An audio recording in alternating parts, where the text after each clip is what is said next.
August 13th, 1944. The Loire Valley, France. Patton's Third Army has just moved 200 miles in 8 days, and the German officers trying to establish a new defensive line are realizing that the tanks are not the problem. The tanks are frightening. The Sherman tank columns that have been streaming out of the Normandy bocage since the Cobra breakout began on July 25th, the breakthrough that began with 2,430 American bombers dropping 4,000 tons of bombs on a 7-kilometer sector of the German line near Saint-Lô, opening a gap that the infantry and armor have been exploiting for the 19 days since, are advancing along the roads of France at speeds that German operational planning had not projected as achievable for an army of this size. 300,000 men, 80,000 vehicles, the full combat power of George Patton's Third Army, plus the American First Army, and the British and Canadian formations advancing on their flanks, advancing against a German defense that is not so much collapsing as evaporating. Units that had been ordered to hold specific positions, discovering that the positions have been bypassed before the orders arrived, and that the choice is between movement and encirclement. The physical appearance of the advance, visible to German commanders who observe it from the high ground above the Loire Valley, before the American lead elements arrive to push them off, is the appearance of a continental-scale river in flood. Everywhere, continuous, impossible to contain by plugging any individual breach, because the breach is the entire front, and the front has ceased to exist as a coherent defensive line, and has become instead a series of German units in various stages of disconnection from each other and from the command authorities, whose orders no longer reach them fast enough to be relevant to the situation those orders address. But the German officers who are receiving the operational reports of the Third Army's advance, and who are attempting, with the trained professional rigor of an officer corps that has been fighting mobile warfare since 1939 across 3 continents, and against opponents ranging from the British Eighth Army to the Red Army to the newly emerged American military force, to identify the specific threat that requires a specific counter, are reaching a conclusion that their tactical doctrine has not specifically prepared them for, that the tanks are not the problem.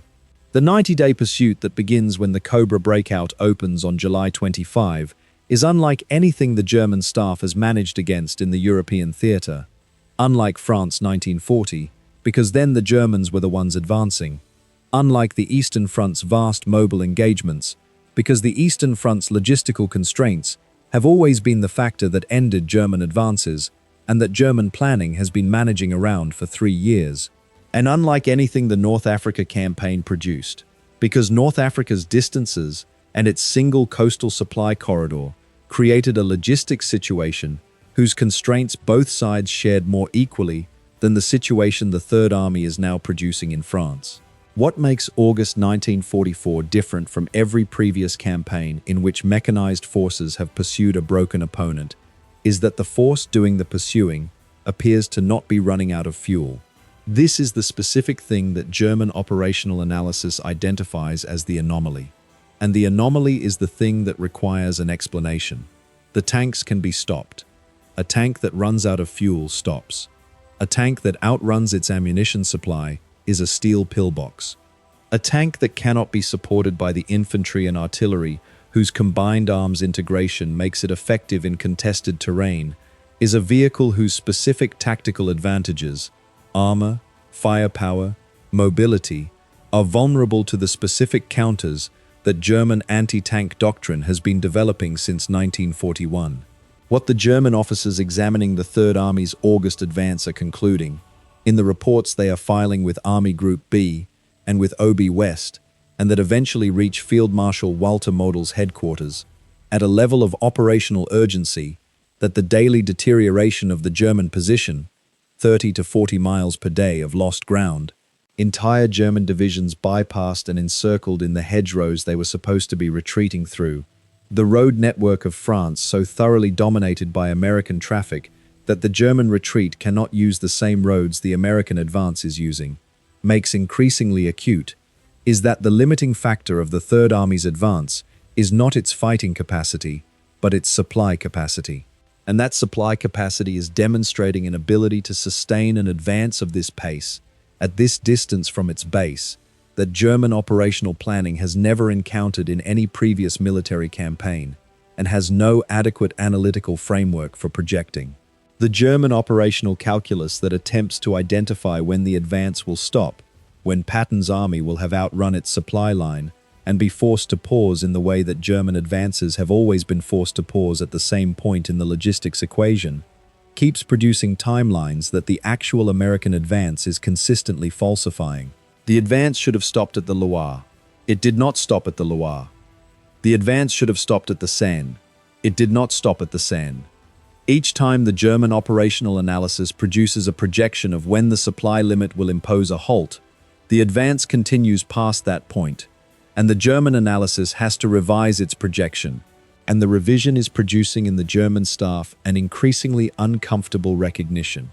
that the American supply system is operating by different constraints than the constraints that German experience with their own supply system has produced as the baseline for projecting what an army in pursuit can sustain. Field Marshal Erich von Manstein, removed from command by Hitler in March 1944 after his persistent advocacy for a more flexible defensive strategy than Hitler's hold every position doctrine allowed, and writing his analysis of the war from the perspective of a professional military observer no longer constrained by operational responsibility, from the perspective of the German commander that military historians of the Second World War most consistently identify as the finest operational mind the Wehrmacht produced,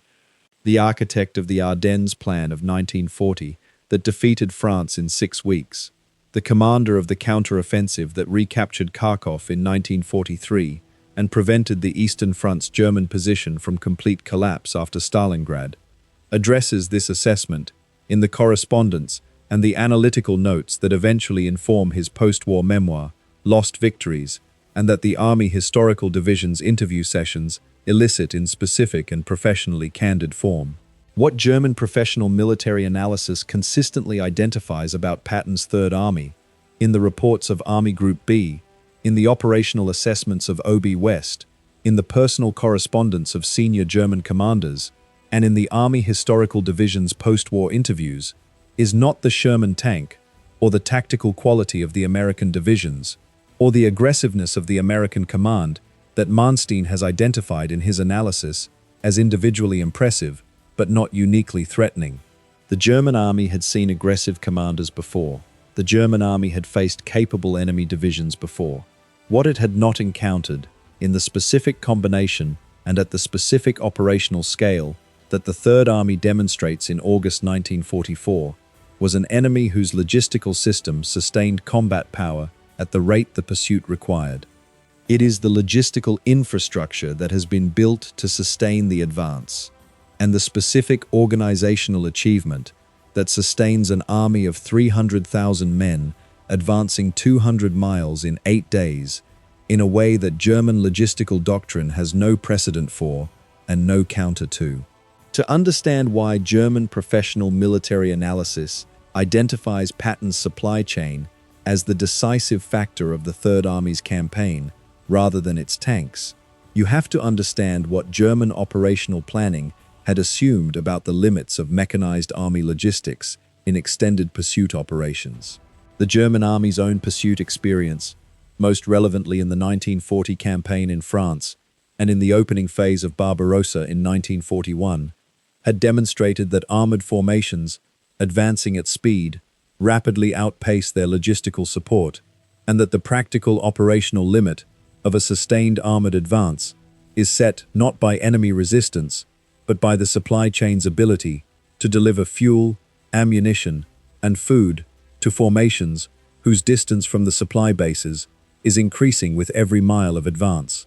The Wehrmacht's own logistics had imposed specific operational limits on the speed and duration of its armored advances that the German planning establishment had taken as inherent constraints of mechanized warfare, rather than as specific constraints of the German logistics system. The German army in France in 1940 had been slowed less by Allied resistance than by fuel supply constraints that forced periodic halts, while the logistics system caught up with the advance. Halts that the German High Command found frustrating, and that operational historians examining the correspondence between Hitler's halt order of May 24, 1940, and the actual fuel availability in the forward Panzer divisions,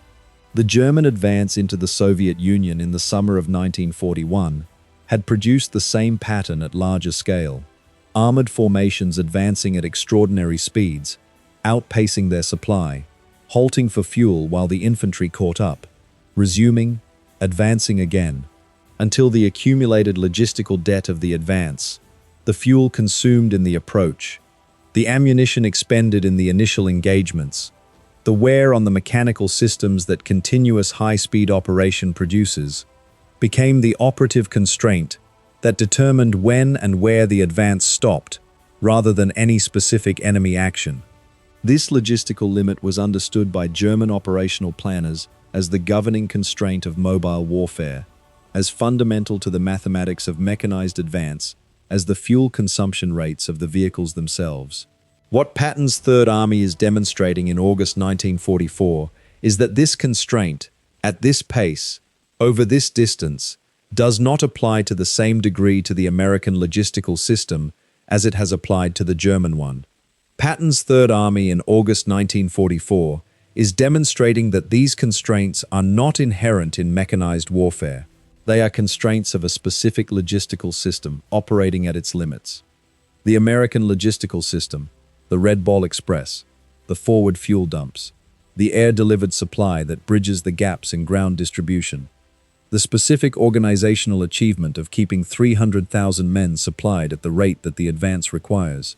is not operating at its limits.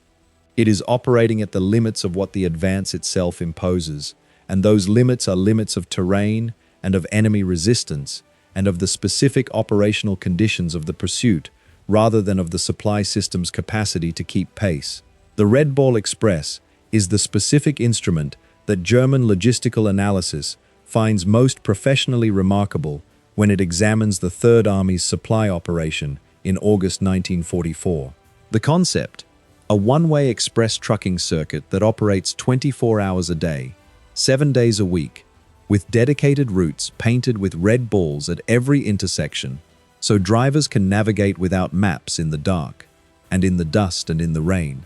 with priority handling at the depot end and at the delivery end that removes the traffic and scheduling conflicts that would otherwise reduce the truck fleet's effective throughput, with a command authority that can override every competing claim on the roads and the vehicles, because the Third Army's advance has been given the highest priority in the Allied supply system for the period of the circuit's operation, is not a technological innovation. It does not require any capability that the German logistics system does not possess in its component parts. What it requires is an organizational decision and an organizational execution that the American military logistics system makes at the command of General Everett Hughes and the Transportation Corps officers who design and implement the Red Ball circuit, with the institutional willingness to impose a specific operational system on a supply network whose organic tendency toward dispersal and ad hoc operation, the Red Ball's centralized control explicitly overrides. At its peak in late August and early September 1944, the Red Ball Express operates approximately 6,000 vehicles on two dedicated highway circuits, Red Ball North and Red Ball South, carrying an average of 12,500 tons of supplies per day, from the Normandy depots to the advancing front, in a continuous operation whose human cost is enormous. The drivers of the Red Ball trucks work in shifts of 12 to 16 hours, sleeping in their vehicles when they can, covering up to 750 miles per day in round-trip circuits that the Red Ball's operational tempo requires, and that the physical limits of the men driving the trucks push against, in ways that the Army's medical officers and the transportation commanders are tracking with the specific concern of an organization operating beyond its sustainable pace. The Red Ball's operational record documents mechanical failures, accidents from driver exhaustion on roads crowded with military traffic, vehicles that don't make the return trip because their engines have given out, or their tires have shredded on roads that weren't designed for this weight and this volume. What is remarkable is not that these failures occur, they are the predictable consequence of operating a truck fleet at this intensity. What is remarkable is that despite these failures, the throughput rate continues to meet the advance's requirements. The Red Ball circuit loses approximately 30% of its vehicles to mechanical failure and accident across its 81 days of operation. Trucks that blow engines on roads whose surface has been destroyed by the weight of the military traffic that the advance has generated. Trucks that go off the road in the night. Operations that the Red Ball's 24-hour schedule requires. Trucks whose drivers fall asleep at their wheels in the specific way that any human being falls asleep when they have been awake for 20 hours and are moving at 35 miles per hour in a cab whose heat and engine noise conspire against wakefulness. These are not abstractions. They are the specific and human costs of operating a logistical system at the pace that the advance requires, paid by the men driving the trucks, in the same way that the advance's other costs are paid by the men fighting at the front. It carries 412,000 tons of supplies anyway. The organizational system compensates for what it loses by pushing harder on what remains, by the specific organizational resilience of an American military logistics establishment that has built redundancy into the circuit and that treats logistical failures as problems to be solved on the same timeline as tactical emergencies, rather than as occasions for the scheduling adjustment that German logistical practice prescribes. The organizational system compensates for the losses by increasing the pace of the surviving vehicles, by expediting repairs, and by the specific willingness of the Transportation Corps officers managing the circuit to accept operational risk in the service of operational requirement. A willingness that, in the German analysis, reflects something about the American military's approach to logistics that the German system, more conservative in its safety margins, has not consistently demonstrated. The German logistical staffs examining the Red Ball's throughput figures in the operational reports they are receiving through intelligence channels,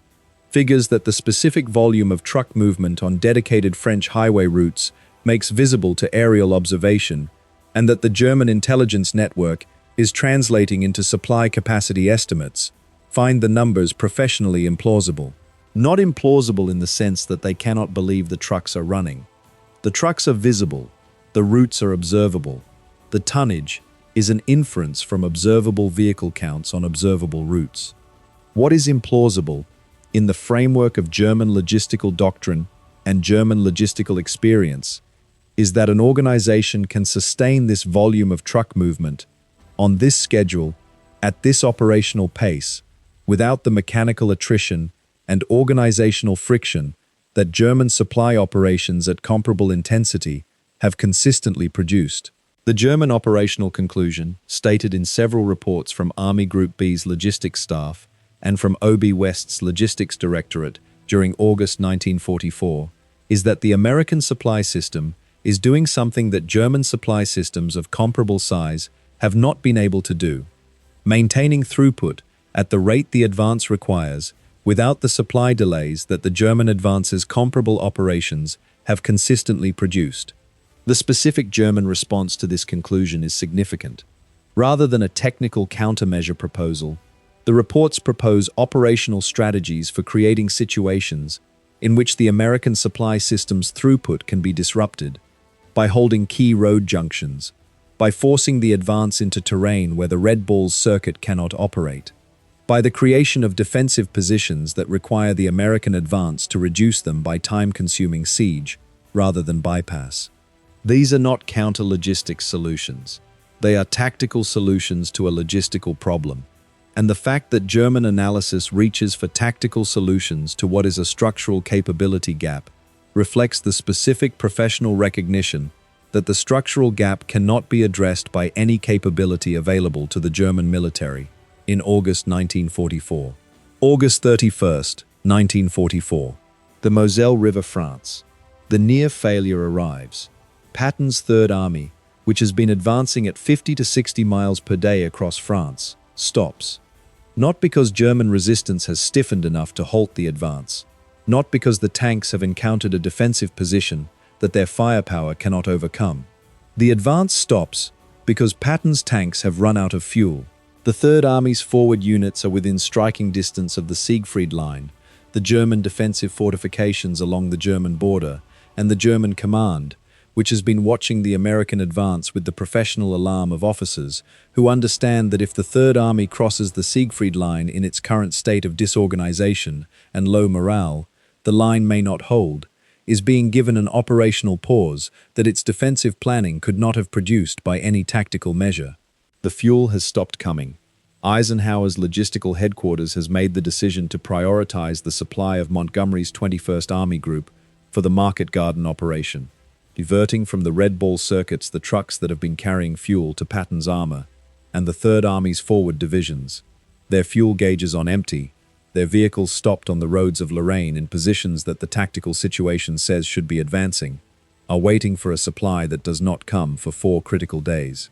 Patton's reaction to the fuel halt is documented in his diary and in his communications to his corps commanders and to his immediate superiors with the specific fury of a man who understands exactly what the halt means for an opportunity that is not going to remain available indefinitely. He writes to Bradley. He writes to Eisenhower. He argues, with the operational intelligence of a commander who has been watching the German defense dissolve in front of his advance for 30 days, that the German army is no longer capable of organized resistance on the timeline that the fuel halt is providing them. That in the 4 days his tanks are sitting still for want of fuel, German engineers and German infantry and German commanders are organizing in the pillboxes and the anti-tank ditches of the Siegfried Line, the defense that his advance has been outrunning,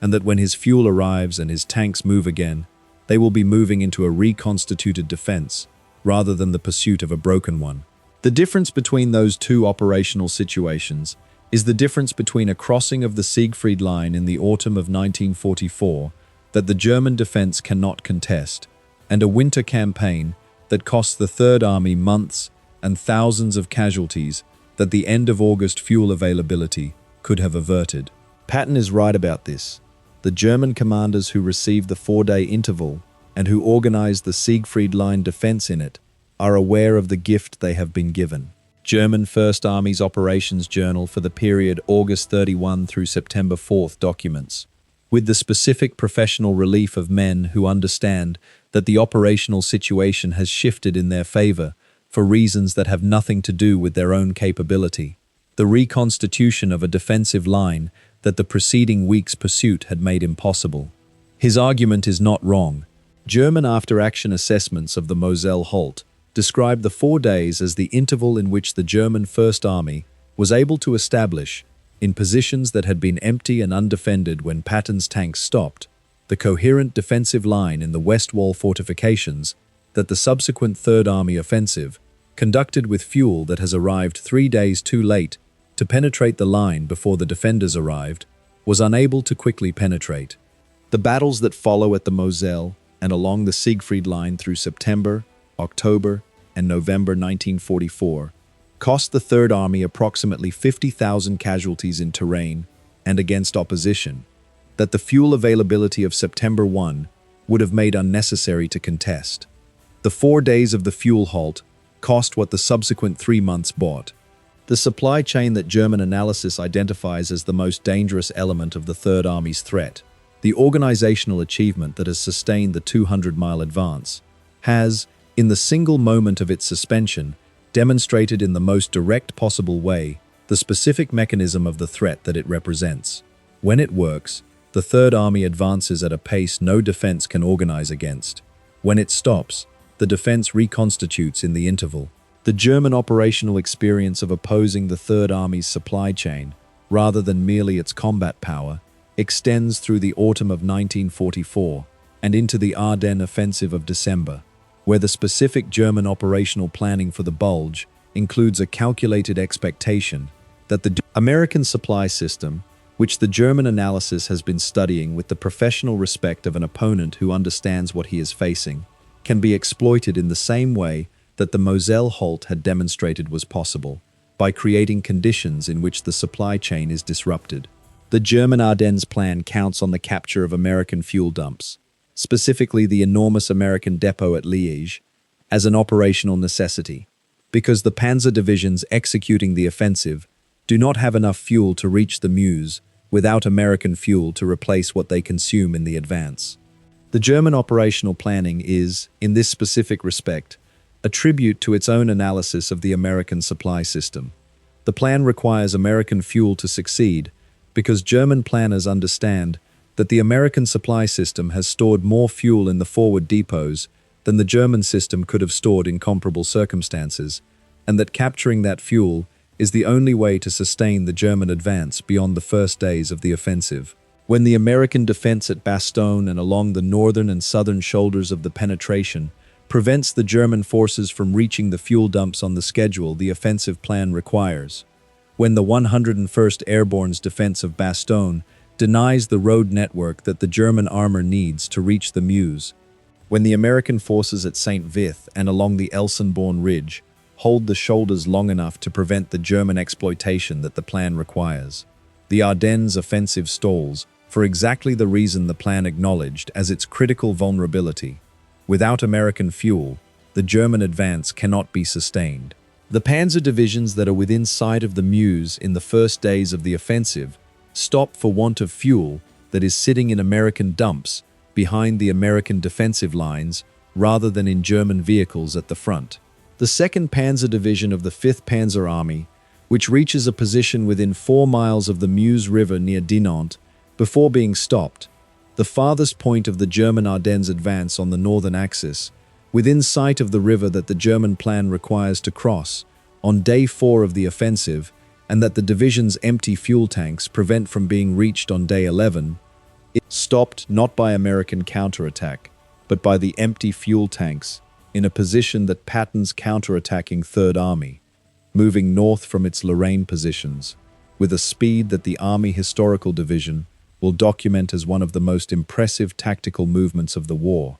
can now address as a fixed target rather than as an advancing enemy whose fuel supply sustains its momentum. The irony is complete. The German offensive that was built on capturing American fuel to sustain its advance is itself stopped by an American commander whose operational philosophy about supply chains has produced a force capable of responding to the German threat faster than the German offensive plan projected. The most powerful single German offensive of the war's final year fails, in part,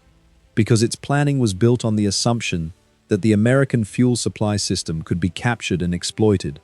and that assumption proved wrong when the American defense denied the Germans the access to the supply that the offensive required. By the time Germany surrenders in May 1945, the Third Army has advanced further in a shorter time than any formation in the European theater, 600 miles from Normandy to the Czechoslovakian border, liberated more French and German cities and towns than any other Allied formation, taken approximately 1.2 million German prisoners, and done all of this while consuming approximately 400,000 tons of fuel, 300,000 tons of ammunition, and the full logistical output of one of the most complex supply organizations that any military force has assembled in any previous war. The Third Army's Medical Corps alone processed 260,000 combat casualties. Its engineers built or repaired 3,000 bridges. Its signal units laid 4,600 miles of wire and handled 20 million telephone calls. These numbers are not the numbers that history celebrates when it celebrates Patton. History celebrates the operational audacity, the 200-mile advance in 8 days, the Bastogne relief, the Rhine crossing. The numbers of what sustained all of that, the fuel and the ammunition and the wire and the bridges, are the numbers that the German professional military analysis identifies as the decisive factor. Because the German professional military analysis is asking a different question than the historical narrative asks. The historical narrative asks what was heroic. The professional military analysis asks what was decisive. And what it finds, every time it examines the Third Army's campaign with the analytical rigor of professional military assessment, is the supply chain. The specific numbers of the Third Army's logistical achievement, compiled by the Comptroller's Office in the months following the war's end, describe an operation whose scale and efficiency the German military's own professional analysis finds the most impressive aspect of American military performance in the European theater. These numbers appear in the interrogation sessions that the United States Army Historical Division conducts with senior German commanders through 1945 and 1946. The systematic collection of German military professional judgment that the Army Historical Division undertakes with the specific purpose of informing American military doctrine development, asking the German commanders who had opposed American forces to evaluate what had been most effective about the opposition they faced. The responses, compiled across dozens of senior officers ranging from corps commanders to Army Group Chiefs of Staff, are remarkable for their consistency on the specific subject of American logistics. Every senior German commander who addresses the question identifies American logistical performance, the specific ability to sustain high-tempo operations at distances and speeds that German logistical doctrine had not projected as achievable. The tanks, the aircraft, the artillery, these are impressive but are not surprising to German officers who have been assessing American industrial capability since before the war. The supply chain is the surprise. The supply chain is the thing they did not see coming at this level of performance, and the supply chain is the thing they most consistently name as the factor that made the Third Army's campaign possible. The tank battles, the specific engagements at Falaise and the Rhine crossing, and the final advance are impressive. The Sherman is a capable vehicle with capable crews and capable commanders. But the German professional assessment consistently identifies the supply chain as the more impressive achievement, because the supply chain operated in conditions that German logistical doctrine had not projected as sustainable, and demonstrated through the performance of the Red Ball Express and the fuel dump network and the air supply bridging operation, a form of military power that the German military had not developed to comparable capacity and could not effectively counter. Manstein's analysis of the campaign, in the professional notes that inform his post-war writing, returns repeatedly to this conclusion, that the American Army's most dangerous quality in the European theater was not its tanks or its aircraft, or even the courage of its soldiers, but the organizational and industrial system that kept 300,000 men moving through France at a pace that German military logistics could not match and German military planning had not anticipated. The supply chain is the thing. The supply chain is the weapon. The tanks are its most visible expression, but what they are expressing, what makes them possible at the speed and the scale that they achieve, is an organizational achievement that German military analysis never found an adequate counter to, because the counter to a supply system that sustains an advance faster than your defense can organize is a supply system that sustains a defense faster than the advance can consume it. And the German supply system of August 1944 was not that system and could not become it.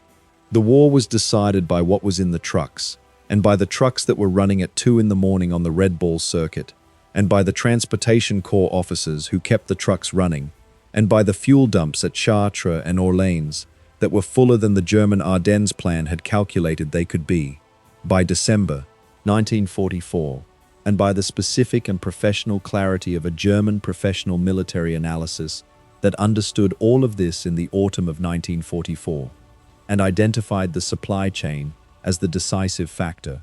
and could not change it, because the supply chain's decisive character was not a tactical problem that better tactics could solve. It was the expression of an industrial and organizational capacity that Germany could not match, working through a commander who understood what it meant to have it and who drove it at the pace it could sustain, to the farthest point the fuel allowed, in the specific and irreversible way that decisive wars are decided before the deciding is visible,